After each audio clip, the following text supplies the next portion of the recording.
Sejam bem-vindos ao Caverna do Morcego, meu nome é Fábio e meus amigos, daqui a pouco, quinta-feira, então, chega o filme A Liga da Justiça de Zack Snyder e eu resolvi aqui, dentro dos meus afazeres, a reassistir, né, os filmes antigos do Zack Snyder, começando então pelo Homem de Aço, Man of Steel, filme de 2013, onde trazia uma nova versão do Superman, né, introduziu uma nova origem deste grande personagem da cultura pop. E depois de assistir o filme, resolvi trazer as minhas considerações sobre ele pra gente discutir, falar se gosta, não gosta, quais são os problemas, quais são as virtudes desse filme, se existem, e na minha opinião, existem. Pra também quando chegar o filme lá da Liga da Justiça de Zack Snyder, nós também ficarmos bem frescos na nossa cabeça como é que foi o começo desse personagem e ver se alguns pontos que são plantados nesse filme acabam sendo colocados também neste talvez o último filme, ou não, do Zack Snyder. Então antes de continuar, não esqueça de curtir esse vídeo para ajudar ele a subir nesse YouTube de meu Deus. Se você é nova, aproveita e se inscreva porque todo dia tem vídeo aqui no canal e aqui é um bom local para você ficar muito bem informado do universo morcego. Quando esse filme estava para sair em 2013, uma das coisas que mais me convenceu a assistir ele foi o terceiro trailer que rolou com aquela musiquinha do Hans Zimmer, aquela música tema do super-herói. Pra mim aquele trailer é fantástico, assim, é tipo um dos melhores trailers que envolve filmes de super-heróis e assim por diante, porque ele realmente conseguiu me conquistar e criar toda uma vibe positiva em relação ao Superman. E quando eu fui assistir o filme, eu tinha na minha cabeça que ia ser uma espécie de refilmagem, ele ia resgatar talvez um espírito do que foi o Superman 78, que pra mim é o grande filme do personagem.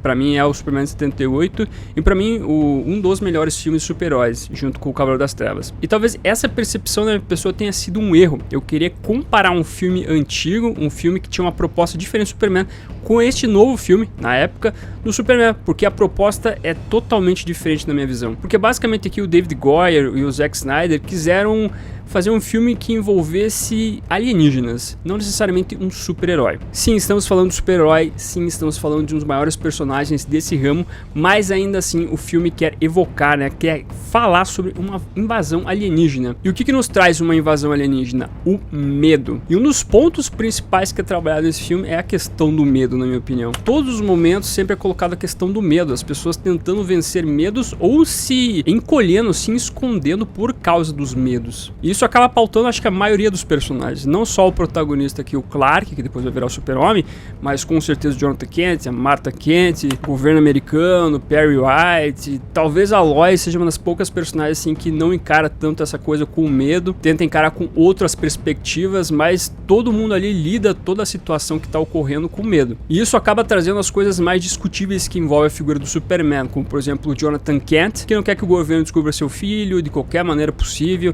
nem que ele tenha que sacrificar sua vida para o filho não se tornar uma espécie de cobaia para o governo. A Martha tem um medo parecido e o Clark acaba tentando honrar o seu pai em todas as maneiras possíveis, se escondendo por causa do medo que o pai sentia. E que ele acaba criando este medo também em relação aos seres humanos. E uma das figuras que acaba surgindo como paralelo desse medo é o Jor-El, né? Com a questão toda da esperança, de tentar ser alguém bom dentro desse novo planeta onde o Clark está vivendo. Ele que vai tentar evocar então o melhor que há no Clark Kent ou no Kal-El para se tornar essa pessoa que pode guiar a humanidade para que tem de melhor. E o medo é realmente uma temática que você acaba não combinando com o Superman, né? O Superman são outros 500, né? Esperança, justiça, paz e assim por diante. Mas eu não acho que essa visão que é colocada em Man of Steel é errada. É uma visão diferente. É uma visão que também não quer ser igual às visões anteriores. Eu acho que talvez não seria justo ele querer fazer algo parecido com o que a gente já viu do Superman anteriormente. Então essa abordagem mais alienígena da parada, um negócio bem mais focado em temores dos personagens, acaba trazendo uma releitura que na minha visão é proveitosa envolvendo o personagem. Você vê que essa temática do meio permeia tantos personagens que a primeira aparição do Superman pra raça humana, né, aparecendo como Superman mesmo, é no momento de temor de todos, por causa da invasão do Zod. Aqui a gente não tem a primeira aparição do Superman acabando com crime, salvando um gatinho da árvore, que é uma coisa que aconteceu, por exemplo, em Superman 78, que é uma cena que eu gosto bastante. Aqui é o Superman se apresentando à humanidade falando, olha, eu não confio em vocês, eu sei que vocês não confiam em mim, mas a gente tem um problema maior aqui, então vamos resolver todo esse problema que a gente tem agora, que esse medo gigante que a gente tem, com a minha pessoa se entregando, então, para esses alienígenas e vamos ver se vai ficar tudo bem. E é uma proposta que eu acredito que é muito válida. Reassistindo o filme eu entendi o que eles quiseram construir com esse filme, pelo menos dentro do que eu pude entender, e eu vejo que comparativos envolvendo temáticas de filmes anteriores acaba não sendo algo importante você fazer nesse momento, devido às diversas propostas que a gente vê de um filme para outro. E um dos pontos que consegue equilibrar essa questão do medo e até mesmo dos momentos heróicos que envolve o Superman é o tema feito pelo Hans Zimmer. O Hans Zimmer aqui dentro da trilha sonora, da trilha incidental, faz um trabalho fantástico. Ele acabou criando uma trilha sonora heróica pro Superman, assim, que ela rivaliza, na minha opinião, com a trilha do John Williams do filme de 78. É uma trilha fantástica, por mais que essa trilha não apareça tanto durante o filme, mas que tem um propósito nisso tudo.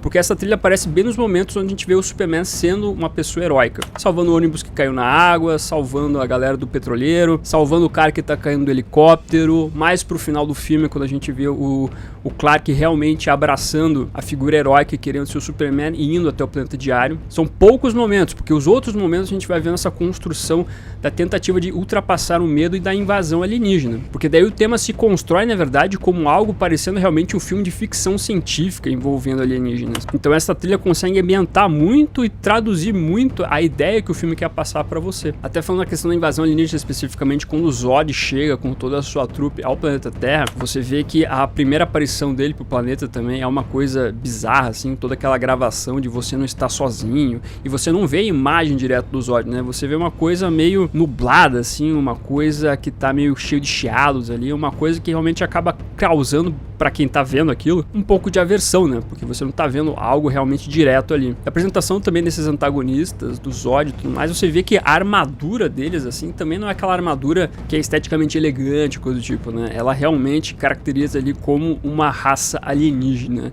causando também aversão pra quem vê aquilo, né? Os terráqueos que estão vendo aquelas pessoas chegarem na Terra. Então tá lá, meus amigos, pra mim a grande temática do filme é isso, é o medo que permeia todos os personagens aqui e como o Superman tem que ultrapassar esse medo, fazendo equilíbrio entre aquilo que o pai dele, Jonathan Kent, queria, bem como o pai dele, Jor-El, queria também. E por causa dessa temática, eu entendo que as decisões que a gente vê o roteiro tomar em relação, por exemplo, ao Jonathan Kent, que são questões que você fica assim, porra, o Jonathan nunca falaria isso pro seu filho, pô, o Jonathan nunca faria isso. Eu entendo que nos quadrinhos isso pode realmente não ser legal pra gente ver o personagem, mas dentro do filme, no que o filme quer explorar, a gente realmente vê um pai ali com muito medo de colocar o filho dele em algo que seria horrível ver, né? Um filho sendo cobaia sei lá, pro governo americano, que seja, fazendo com que ele fale coisas que são horríveis, né? Por exemplo, como ele fala lá que, pô, pai, o que você queria que eu fizesse?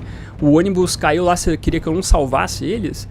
Ele fala, pô, talvez, né? Mas é uma coisa que você vê um pai com medo de ter o seu filho perdido a ponto de pensar nessas coisas. Mesmo naquela cena onde o Jonathan acaba morrendo, que eu sei que algumas pessoas criticam, né, pelo fato de, primeiro, a família querer salvar o cachorro, e, na boa, se você não quer salvar o cachorro, pelo amor de Deus, você não tem coração. Você seria um vilão de quadrinhos, hein? Você que não quer salvar cachorro, você seria um vilão, tá boa. Mas dentro daquela cena a gente vê o Jonathan com o seu medo, em nenhum momento querendo expor seu filho, de jeito nenhum. Ele não quer de maneira nenhuma que o filho dele se exponha para essa humanidade que você não pode confiar. O medo da morte que ele tem acaba sendo ultrapassado pelo medo que ele tem que possa acontecer com o filho dele. E tudo isso se mantém muito bom porque nós temos aqui grandes atores fazendo esses trabalhos aqui, né? Tanto sendo os mentores quanto sendo os antagonistas. Especificamente aqui o Russell Crowe e o Kevin Costner, né? Os dois fazem um grande papel aqui sendo os pais do Kal-El e do Clark Kent. Eu gosto muito do trabalho dos dois.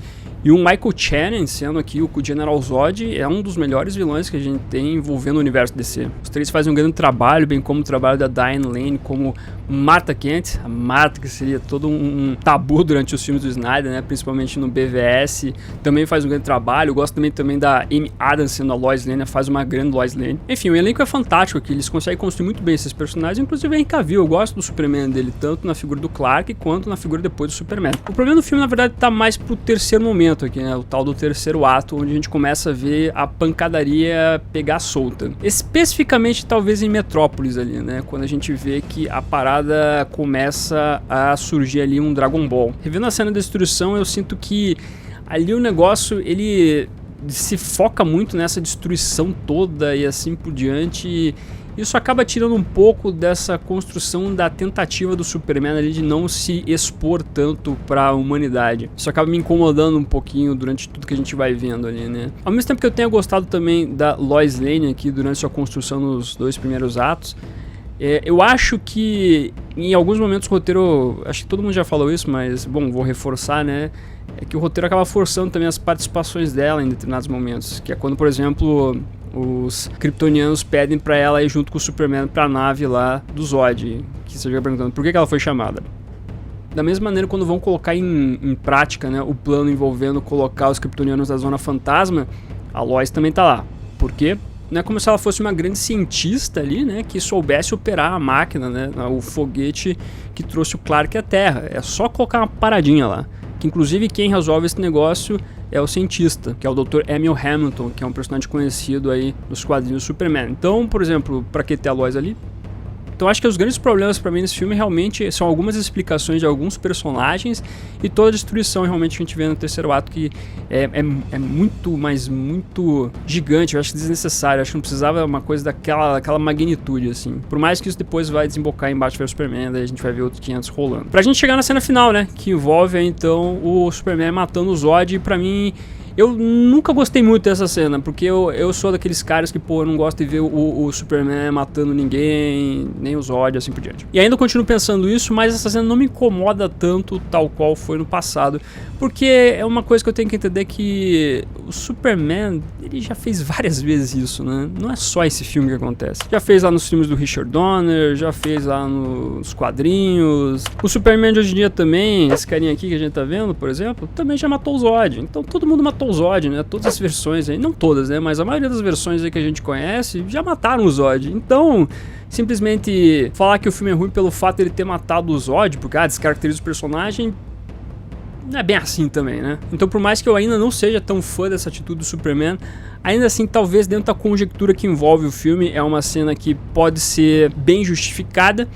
E eu não acho assim que acaba descaracterizando extremamente o Superman, porque, de novo, não é uma coisa que foi feita só para esse filme, só para esse Superman. Eu acho que acaba me incomodando muito mais a cena que envolve a destruição de Metrópolis que necessariamente essa cena final. Mas depois, então, de toda a resolução envolvendo a invasão kryptoniana, dos alienígenas, o planeta Terra ali, né, dentro de Metrópolis, eu acredito que tenha ficado meio melindrado com tudo que aconteceu, né? Inclusive a gente vê isso na continuação. Mas eu gosto muito daquela cena final, onde o Superman, primeiro, a gente tem toda aquela cena ali da Martha conversando com o Clark, e a gente vê o Jonathan tendo um pequeno vislumbre do que poderia ser o Superman no futuro, né, com o seu filho ali, ser um super-herói, né, pequenininho, mas podendo vislumbrar algo bom do Clark no futuro, pra gente ver o Clark indo pro planeta diário, né, e toda aquela música heróica do Hans Zimmer tocando, e o Clark chegando e a Lois Lane recepcionando, né, o alienígena, né? Bem-vindo ao planeta diário, a Terra. É uma cena que eu gosto que fica com um sorriso na minha boca aqui, porque é muito bacana. Então, no final das contas, é um bom filme. Tem os seus problemas, como a maioria dos filmes, mas ele é um filme assim que acaba pecando no famoso terceiro ato, na minha opinião, como algumas pessoas até apontam. Mas a construção que envolve a temática desse filme, ela é boa. Ela é boa dentro daquilo que eles querem fazer com o personagem. É uma coisa diferente, mas ela tem o seu intuito nobre dentro daquilo que eles querem apresentar, envolvendo essa nova versão do Superman. Não acho que é uma versão pessimista também do Superman, é só uma versão diferente. Mas de qualquer maneira, essas são as minhas considerações. Um filme bom do Superman. Não acho ele ruim, eu gosto bastante. Eu prefiro outro, eu prefiro o de 78 como o grande filme do Superman, mas ainda assim esse é um bom filme do personagem com uma temática bem válida. O que você acha do Man of Steel? Você gosta, não gosta, desgosta, curte pra caramba, tem algum problema outro com o filme? Coloque a sua opinião aqui embaixo, me traga todos os seus comentários, bem como aproveite e deixa um morceguinho pra simbolizar que você ficou até o final do vídeo.